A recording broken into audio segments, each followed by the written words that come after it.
디지털 세상의 모든 것을 깊이 있게 알아보는 인포맥스D. 오늘도 명확한 정보와 새로운 지식을 전해드리겠습니다. 반도체 같은 첨단 산업계가 앞으로 경쟁력을 더 가지기 위해서 가장 중요한 것으로 꼽히는 것이 바로 인력입니다.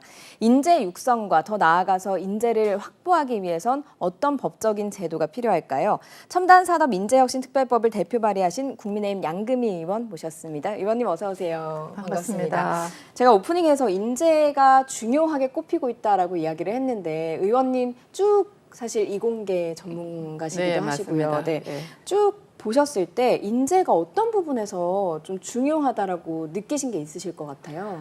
사실은 첨단 산업 쪽에 있어가지고는요, 아무리 돈이 있다고 하더라도 투자가 왕성하게 이루어진다고 하더라도 이를 뒷받침할 만한 인력이 없으면 사실 그 산업은 성장하지를 못하고 있습니다. 그래서 네.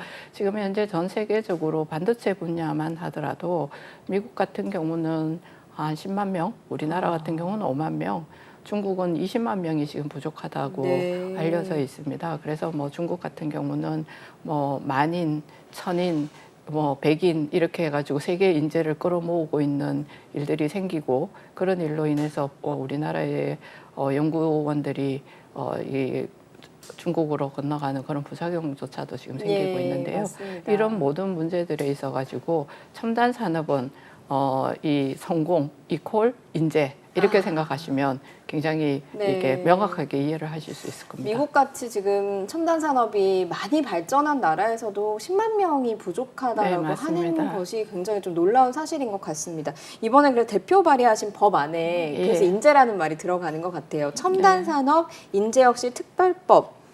얼마나 이제 통감을 하셨으면 이런 법안을 내셨을까 싶은데 어떤 법인가요? 예, 사실 이 법을 발의하게 된 가장 큰 계기는 제가 뭐 반도체 분야든지 아니면 디스플레이, 그다음에 로봇, 뭐 이런 분야에 많은 산업계 분들하고 만날 기회가 많습니다. 네. 많은데 그분들이 한결같이 하시는 말씀이 뭐냐 하면 인재가 부족하다.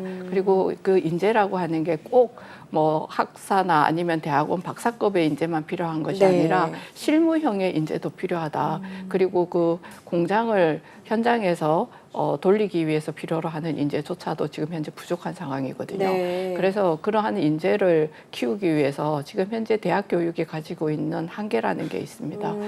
그런 게 어떤 게 있냐면 정원이 정해져 있고요.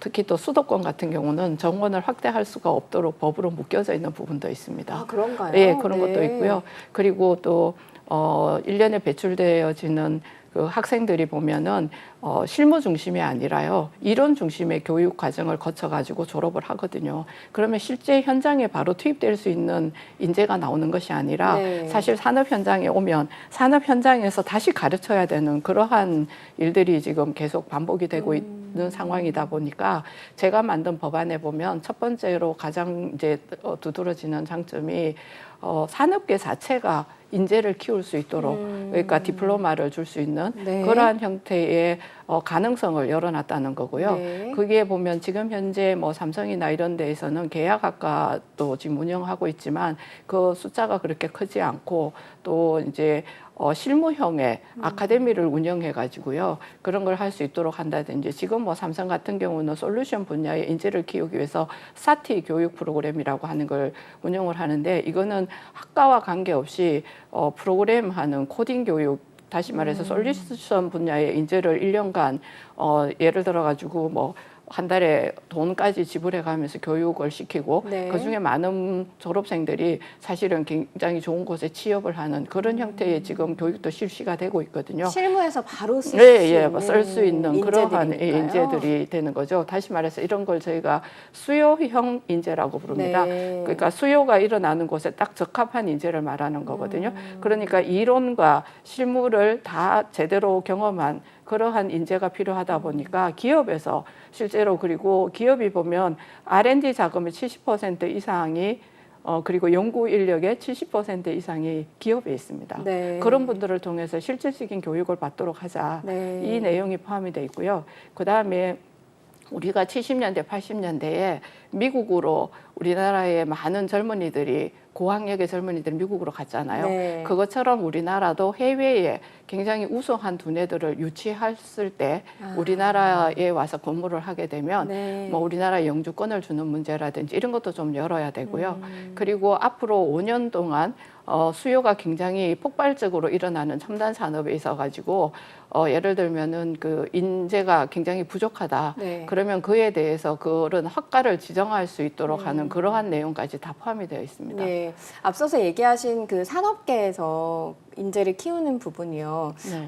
궁금한 점이 사실은 우리나라에선 대학 졸업장, 어떤 대학에 또 이름이 붙은 졸업장인가가 또 중요한 부분이 있잖아요. 네. 그러면 이게 산업계에서 이제 인재를 키우게 되면 이 인재들과 이 졸업장을 딴 인재들 네. 사이에 좀 차등이 생기진 않을까 하는 걱정이 되는 부분도 좀 있긴 합니다. 아, 근데 그 걱정은 사실 저는 기우라고 생각을 네. 하거든요. 근데 이제 산업 현장에서 키우는 인재들이라고 하는 게 예를 들면은 꼭 이공계를 졸업한 사람이 아니더라도 저 인문학을 전공한 학생이라고 하더라도 이 분야에 관심을 가지고 와서 제대로 교육을 받으면 사실은 실무형과 이론을 동시에 갖춘 인재가 될 수 네. 있습니다. 그리고 지금 현재 첨단 산업 분야는 워낙 인재가 부족하기 때문에 제대로 교육을 받은 실무형의 인재라면 기업에 취직을 하거나 하는 데 있어서 전혀 문제가 일어나지 않는다는 네. 것이 지금 현재의 업계의 상황이라고 볼 수 있습니다. 네. 예. 지금 말씀을 쭉 들어보니까 첨단 산업 자체가 사실은 굉장히 저희가 눈 깜짝할 사이에 발전하고 이러는 거에 비해서 맞습니다. 과거에 인력을 많이 키워내지 못한 것이 지금의 인력 부족을 갖고 온 게 아닌가 하는 생각이 들기도 예, 하거든요. 저도 그런 점에 있어서 굉장히 저희가 대비를 제대로 못했다라고 네. 하는 부분에 대해서는 아쉽고, 제가 대학을 다닐 때요, 제가 나온 대학이 저희 과가 특성화학과라 가지고요, 1년에 800명이 나왔어요. 네. 그 800명이 나와가지고 지금의 삼성 반도체나 하이닉스를 만들어가는 과정에 굉장히 많은 기여를 그랬겠네요. 했었거든요. 네. 그런 것처럼 지금 현재 인재가 집중적으로 필요한 분야에 집중적으로 인재가 가서 일을 할 수 있는 길을 열어주는 거, 그것 자체가 사실은 산업의 발전에 있어서 가장 중요한 핵심 키워드라고 할 수 있습니다. 네. 앞서서 그리고 두 번째로 얘기하신 것이 해외의 인재를 우리나라에 유치할 수 있게, 그러니까 네. 끌어올 수 있게 노력을 해야 된다라는 말씀을 맞습니다. 하셨는데 네. 우리 인재가 유출되는 것도 지금은 좀 걱정해야 되는 부분이 있는 것 네, 같거든요. 맞습니다. 네. 지금 현재도 그런 현상들이 좀 벌어지고 네. 있고요. 그래서 저는 가장 중요한 것이 그 인재를 우리가 어떻게 대우하느냐 하는 부분에 달려 있습니다. 그리고 뭐 회사 내에서 예를 들면은 회사의 주식을 판매를 못하는 그 주식을 준다든지 네. 아니면 기업 문화 자체가 인재에 대해서 굉장히 존중하는 문화를 갖는다든지 그리고 회사에 근무를 하는 근무 환경 자체도 좋아야 되지만 이 사람들이 자부심을 가지고 일할 수 있게 해야 되거든요. 네. 그런 부분에 있어서 우리가 더 노력할 것이 없느냐를 살펴봐야 되고, 그리고 또 저는 기업에서 인재를 육성하게 되면 더 좋은 점이 뭐냐면 이분들이 강의를 합니다. 학생들을 가르치는 일을 하게 되면 사실 대학의 교수님들이 강의를 하는 거와 마찬가지로 본인도 그에 대해서 굉장히 만족감을 가질 수 있고요. 그리고 또 한 가지 중요하게 저희가 봐야 될 거는 이런 첨단 분야에 있어가지고는 정년제라든지 이런 것 자체가 사실은 없어져야 됩니다. 그리고 우리나라 산업 발전에 크게 기여했던 올드보이들이나 이런 사람들 자체가 실무 현장에 가서 본인들이 경험했던 첨단의 그 실무 경험들을 전수할 수 있도록 해준다든지 이런 것들 자체가 다 열려져야지 네. 그렇게 대규모의 실무형 인재들을 키울 수 있다는 거죠. 지금은 좀 그런 구조가 아닌가요? 현장에서는? 네, 지금 현재는 아직까지 그런데 한계가 있습니다. 네, 그러니까 과거의 지혜와 네. 현재의 현 세대의 좀 열정이라고 네, 하는 것들이 네. 좀 어우러질 때 우리 미래 먹거리가 조금 더 발전할 수 있다라는 말씀이신 것 같습니다. 그런데 우리나라 반도체가 사실은 삼성전자, SK 하이닉스 이렇게 좀 대표를 할 수가 있잖아요. 그래서 이 두 기업이 사실 좀 끌어간다고 해도 과언이 네, 아닌데 맞습니다. 의원님 같은 경우 산업 생태계를 좀 확장해야 된다라는 주장을 하셨더라고요. 근데 한편으로는 선택과 집중이라면 좀 한 곳에 이제 집중을 해야 되는 것 아니냐 하는 생각도 들기는 해요. 제가 그 반도체 분야만 얘기를 하더라도요. 지금 현재 삼성이나 하이닉스가 주된 종목은 메모리 분야입니다. 네. 그런데 사실 반도체가 메모리만 있는 것이 아니고요. 시스템 반도체라고 하는 것들이 네. 있고 이 시스템 반도체의 설계 분야도 있고요. 그다음에 이 설계된 것을 만들어내는 과정이 필요한데 이것을 갖다가 저희가 지금 TSMC 같은 경우는 엔비디아나 뭐 퀄컴이나 이런 데서 설계되어 있는 내용을 받아서 여기서 제조를 해주는 거거든요. 네. 그것을 우리가 파운더리라고 합니다. 그러니까 이제 TSMC는 세계에서 가장 파운더리를 잘하는 그러한 기업이거든요. 그래서 지금 삼성이 이 메모리 반도체에서는 세계 하이닉스가 거의 1등과 네. 예, 그 아주 상위권에 랭킹이 돼 있는데 이제 파운드리 분야로 진출을 하려고 하고 있고 그러한 분야에 또 인재가 필요한 것처럼 네. 굉장히 반도체라 하더라도 분야가 굉장히 많고요. 그리고 소재 분야, 장비 분야, 그러니까 굉장히 많은 그 업종들이 모여서 사실 반도체 전체를 이끌어 나가는데 우리나라가 메모리 반도체 같은 경우는 세계 1위를 하고 있지만 아직도 시스템 반도체 분야에서는 굉장히 열악합니다. 네. 이런 것 등도 같이 끌어서 가야 된다고 본다면 반도체 전체의 인력 양성뿐만 아니라 관련돼 있는 연관 산업들이 같이 성장해야만 이것들이 더 시너지를 내서 큰 산업으로 성장해 갈 수 있습니다. 네, 지금 사실 미국이 우리나라 보조금 주면서 우리나라 공장들 자국 내 지으라고 하는 것도 사실은 그 제조 분야를 좀 소홀히 하면서 미국이 좀 어려워졌다고 볼 수가 있는 건 맞죠. 아니겠습니까? 이번에 사실 코로나 때문에 미국이 크게 깨달았는 게 공급망에 문제가 생기면 네. 산업 전체가 멈춘다는 겁니다. 네. 사실 그러다 보니까 공급망 문제를 해결하기 위해서 첨단 제조 산업 자체를 예전에 이제 TSMC에 우리가 그 파운드리를 미국에서 줬잖아요. 네. 그걸 다시 되찾아오겠다라는 생각을 가지고 있고 메모리는 또 우리나라에다가 사실은 거의 이 제품을 사다 썼는데 네. 그것도 미국에서 해보고 싶다 이런 지금 얘기들이 나오는데 제가 여기서 꼭 드리고 싶은 말은 대한민국의 앞으로 미래를 위해서는 반도체뿐만 아니라 디스플레이든 2차 전지든 첨단 산업이라고 하는 모든 분야들의 제조 자체가 대한민국 내에서 일어나야 우리나라의 산업이 발전하고 육성된 인재들이 좋은 일자리를 갈 수 있습니다. 네. 그래서 우리가 그 분야에 대해서 초격차 기술 자체의 산업을 절대로 놓치면 안 되는 이유이기도 합니다. 네. 그러니까 이제 미국처럼 네. 지금 미국이 직면한 어려움처럼 우리도 산업계 전체, 생태계 전체를 좀 확보를 하지 않으면 네. 어려움이 또 잘하고 있지만 네. 미래에 좀 어려움이 닥칠 수 있다라는 맞습니다. 말씀이신데 예. 어떻게 해야 될까요? 어려운 문제네요. 뭐 당연히 저는 지금 잘하고 있는 네. 메모리 반도체는 사실은 이거는 대규모의 투자와 그리고 많은 양의 생산을 통해서 단가를 낮추고 수율을 잘 맞추어 가지고요. 네. 경쟁력을 확보하는 게 되게 중요한 분야입니다. 반도체 중에. 네. 그러니까 이거는 소품종 이제 그 대량 생산에 이제 사실은 그 초점이 맞추어져 있어야 네. 되는 거고요. 시스템 반도체 분야는 굉장히 다양합니다. 그러니까 예를 들면 자동차 파워 분야, 자동차 통신 분야, 앞으로 자율주행 자동차로 가게 되면 이 자율 통신을 통해 가지고 사실 자동차 자체가 운행이 되잖아요.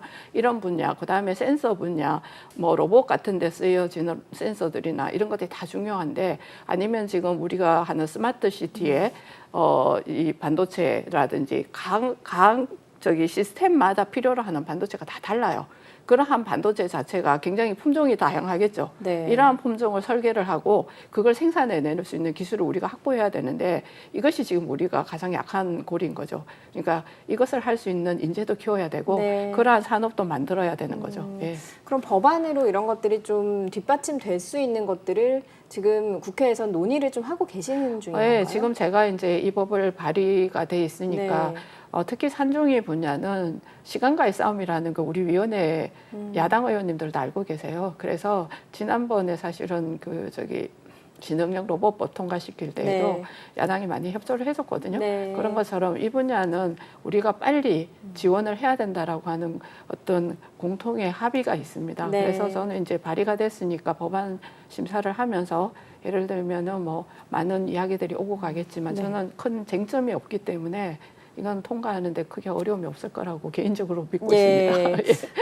그 법안으로 인해서 이제 우리 좀 인재들이 외부로 유출이 좀 덜 되고 또 좋은 인재를 키워내는 그런 토대가 되었으면 좋겠습니다. 네, 저도 방금 그렇습니다. 네, 지능형 로봇법 개정안 이야기를 하셔서 그것도 여쭤볼게요. 네. 이제 올해 안에 시행이 될 예정인 건가요? 공고가 예, 되나요? 맞습니다. 네. 그 진영형 로봇법이 통과하고 6개월 이후에 네. 시행이 되도록 돼 있기 때문에 네. 올해 말쯤 그것이 시행이 될 겁니다. 길거리에서 로봇이 배달하는 모습이라든가 이런 것들을 좀 볼 수 있지 않을까. 네, 좀 맞습니다. 그 로봇들이 귀엽기도 하더라고요. 예, 예. 어떤 부분이 개정이 되어서 이 법이 이제 시행을 앞두고 있는 건지 먼저 좀 여쭤볼게요. 예, 이 법은 사실은 덩어리 규제가 있었던 네. 분야라 가지고요. 제가 이제 통과시킨 진영형 로봇 법이 있고요. 그다음에 도로교통법이 있고 공원관리법이 있습니다. 네. 그러니까 예를 들면은 각 분야에 사실 진영형 로봇이 거리를 다니기 위해서 필요로 하는 것들이 다 이번에 한꺼번에 개정이 됐습니다. 예, 그래가지고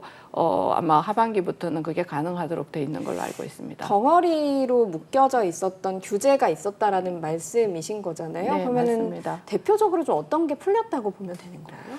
예를 들면은 이제 도로교통법의 로봇 자체가 이륜 오토바이는 사실은 이제 도로법에 규정이 돼 있지만 그 로봇 자체는 규정이 돼 있지가 않아요. 아예 카테고리가 없었어요. 없었기 때문에 이것 자체를 예를 들면 네. 이제 규정을 해야만 되잖아요. 그런 것 등을 이제 다 이제 규정을 해서 사실 규제가 풀린 거고요. 네. 제가 발의한 진흥형 로봇법 같은 경우는 사실 로봇이 일단 인도나 이런 곳에 다녀야 되잖아요. 다녀야 되는데 뭐 사람도 다니고 어린이도 다니고 또 애완동물 우리 뭐 반려동물도 다니고 이러는데 네. 사고가 나면 안 되니까 이게 안전해야 되잖아요. 네. 그래서 그 인증 제도를 어떻게 하고 인증 기간을 어떻게 할 것이냐. 그리고 만약에 그 인증과 안전을 어겼을 때는 어떻게 할 거냐.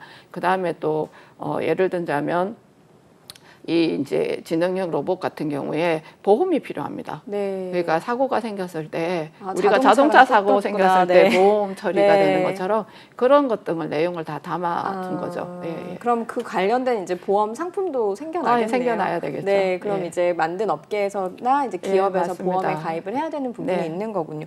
근데 사실 지금 그 실내에 가보면 서빙하는 로봇은 저희가 심심찮게 볼 수가 맞습니다. 있잖아요. 꽤 영리해요. 그 친구들이 네. 잘 갖다 주더라고요. 그거랑 좀 다르게 이번엔 실외가 좀 풀렸다 이렇게 보면 되는 건가요? 네, 맞습니다. 네. 도로를 다닐 수 있는 로봇에 대한 법이 이제 다 그 규제가 풀려갖고 네. 가능해졌다. 이렇게 생각하시면 됩니다. 그렇다면 이제 올해 6개월 이후니까 4월에 지금 통과가 예, 예. 그 법안이 그러니까 통과가 된 제가 거잖아요. 생각할 때는 12월, 11월, 12월 이때쯤 네. 되면 그게 실제로 가능하고 사실 지능형 로봇에 대한 테스트는 그동안에 이 특화 단지 같은 데서 해가 왔거든요. 네. 예. 그렇기 때문에 아마 빨리 실용화될 수 있을 거라고 그 봅니다. 개정안을 이제 발의하시기 전에 그러면 이제 특화지구에서 움직이는 이 로봇들을 유심히 보셨을 것 같아요. 예. 저는 그 로봇 만드는 회사도 여러 번 갔었고요. 네. 예, 예. 이 친구들이 앞서 말씀하신 것처럼 저는 어린 아기를 키우다 보니까 우리 아기 걸어 다니는데 부딪힌다거나 네. 전 강아지도 키우는데 강아지를 치고 간다거나 그러면 어떡하지? 네. 얼마나 영리한 거지라는 좀 궁금증이 들어요. 현장에서 네. 보실 때는 그거는 크게 너무 염려 안 하셔도 네. 됩니다. 요즘 우리나라가 센서가 워낙 발달해 있고요. 그리고 그것을 인식하고 그다음에 실제로 그게 제대로 작동하는지를 인정을 통해 가지고 네. 반드시 그 인정을 통과해야만 허가가 떨어집니다. 네. 그래서 크게 걱정을 안 하셔도 된다는 말씀드리겠습니다. 실제로 보셨을 때는 이제 예. 그런 부분에 대한 대비가 잘 되어 네, 있는 있습니다. 중이다. 예.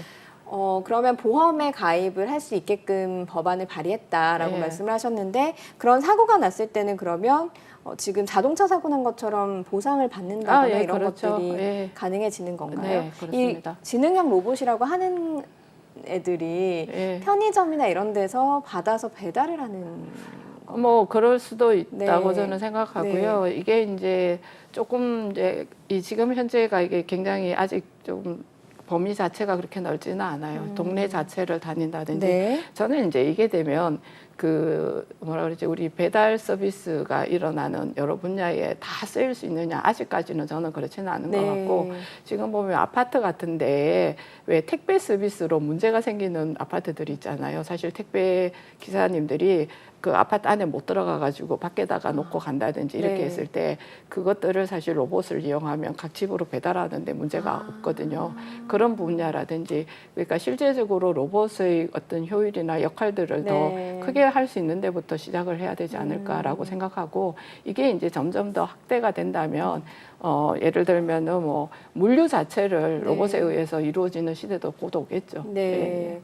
이게 그 기업들 입장에서는 항상 이제 기술을 개발하는 기업들은 규제 때문에 상당히 답답해 하더라고요. 맞습니다. 그래서 말씀하신 대로 이제 덩어리로 묶여있던 법안들 때문에 기술 개발하는 것도 어렵고 상용화하는 것도 어렵고 굉장히 답답하다가 이번에 좀 속이 시원해지는 네. 네, 그런 느낌 받았을 것 같은데 현장에선 좀 뭐라고 하는가요? 안 그래도 이 법이 통과하고 난 네. 다음에 제가 저기 마곡에 가면 로봇 단지들이 많이 있습니다. 거기 기업들을 이제 제가 방문을 했었는데요. 기업들이 굉장히 이제 이게 의기가 충천해지는 거죠. 이제 네. 더 잘 해봐야겠다라는 것도 많고, 그 다음에 사실은 이게 사업적으로 굉장히 성공할 수 있는 사업이라고 하는 건 다 누구나 알고 있어요.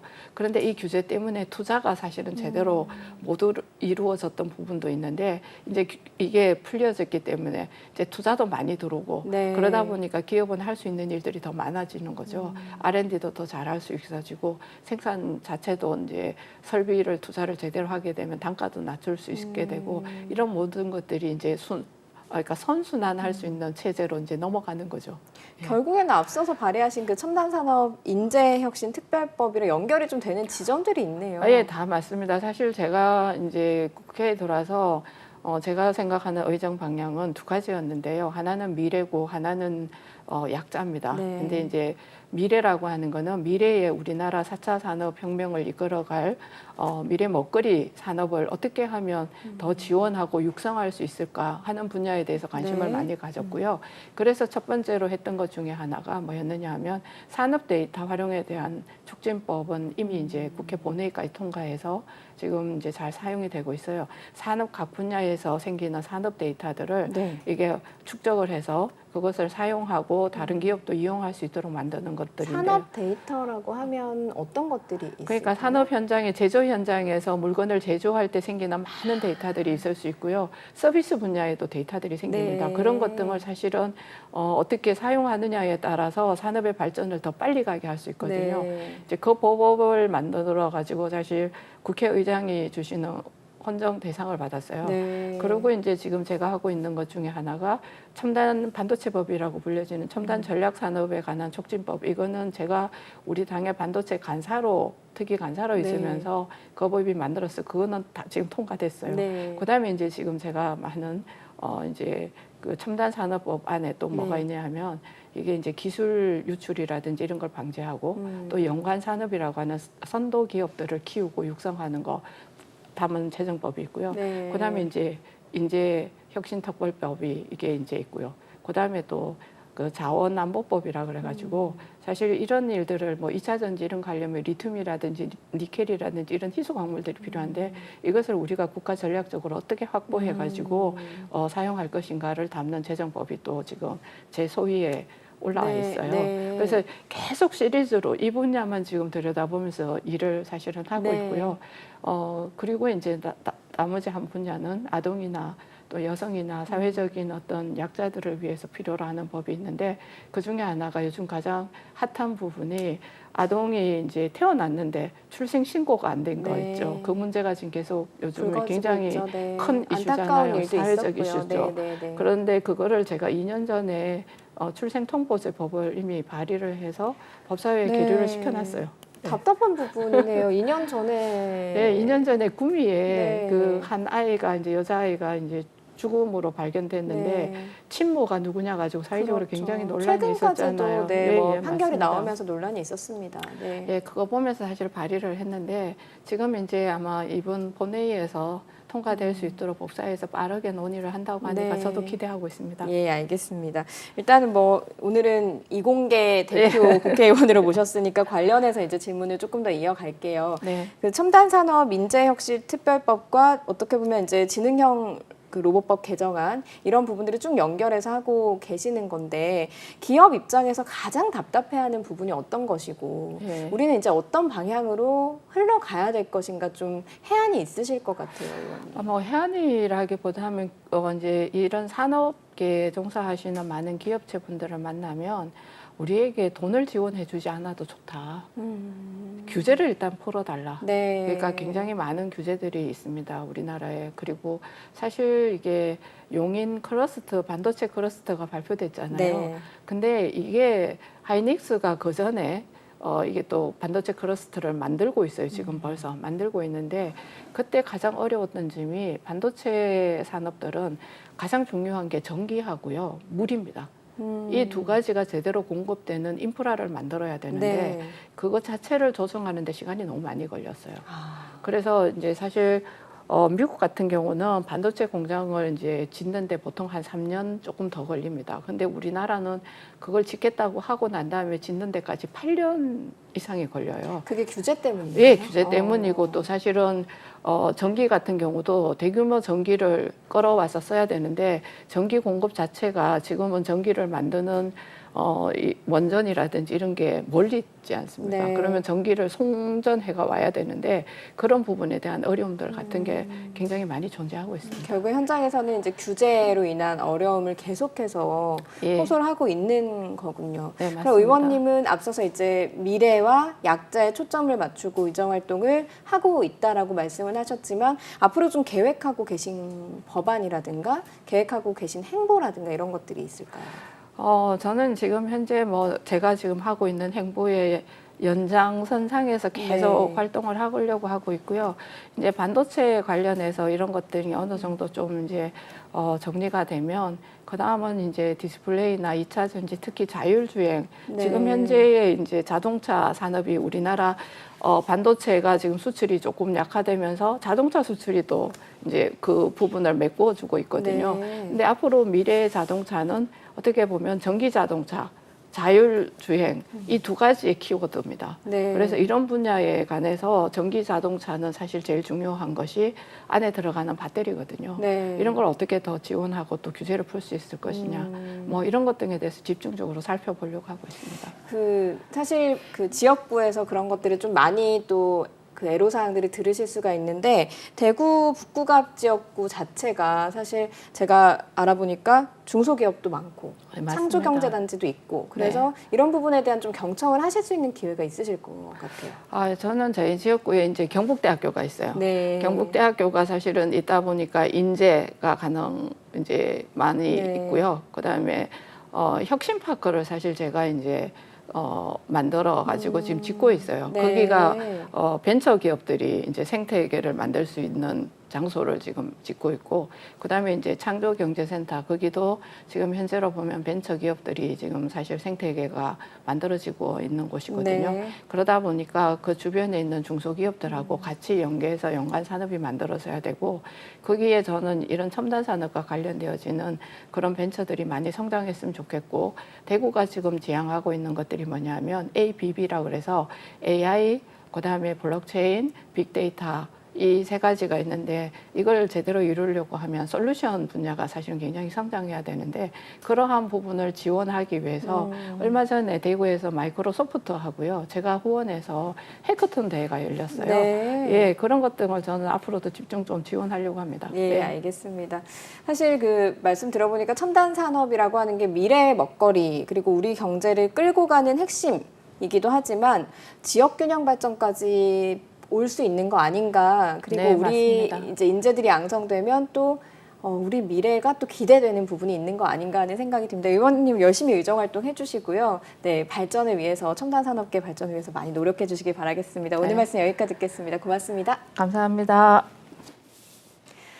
네, 인포맥스디 벌써 마쳐야 될 시간이 됐습니다. 영상을 보신 후에 궁금하신 점이나 개선해야 될 점이 있다면 유튜브 연합뉴스 경제TV 채널을 통해서 댓글을 달아주시면 더 좋은 방송으로 찾아뵙겠습니다. 고맙습니다.